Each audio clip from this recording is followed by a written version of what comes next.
2018 ዓመተ ምህረት የኔ ስኬጁል በጣም ክራውድድ ነበር። በረኩ በለማፍ ኩነሰደት አጀንዳን ኮ ባዬ ሙደማ ቱሬ የሆነ ቁጭት ግን ውስጤ ላይ ስላደረ ነው የመጣሁት። ባዬ ገሩ ከሰኮ አቡላ ነገር ከነከነንዱፌ ከሩቅ ሆነን ስንሰማ ጠላትችን የወንጌል ምድር የሆነችውን ወለጋን ፈጎቴኝ ጋፈ ደገኙ ብዬ ወለጋሼ ወንጌል ጀረምቱ ከነ ዲኒ የጦርነት ምድር እንደሆነች ስሟን እያጠፋ ስለሆነ ለፈወራና ጎቻ መቃሼ በለሳዋን ጅሩ መግባት እንደማይቻል ከውስጧ መውጣት እንደማይቻል ስለሚወራ ከሰሰኑን ከሳ በእውነ ከንደንዳምኔ ዋና ሳሙ ገዳዮች ያሉባት ከተማ እንደሆነች ሲያወሩ ስለነበረ መጋላ ሉቋጀፍቶን ከሰ ጅራን ጀረሜ ዋና ሳማ ቱሬ መግባት እንደሚቻል መውጣት እንደሚቻል ገብቼ ለማሳየት ነው የመጣሁት። ከሰ ገለኒ ከሳ በእውነ ከንደንዳምኔ ንገሩ ሰከናር ጊዙላ ፍንዱፌ እዚህ ሀገር የሚገልሰው በፍቅር ብቻ ነው የሚገለው። ቢያከና ነምኒ ከነማ ጄሱ ጃለሎኒዳ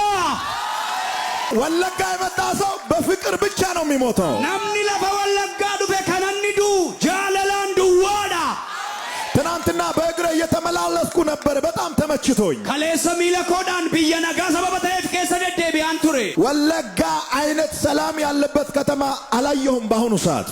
አከ ወለጋ ቢይነጋን ከሰ ጅሩ አቀመማት ይደርግነ ደግሞ ዛሬ ብቻ አይደለም፣ በዚህ ዓመት በድጋሚ ልንመጣ እንችላለን። አረዱዋ ሞሚቲ ደበለ ዱፉ ደንደኛ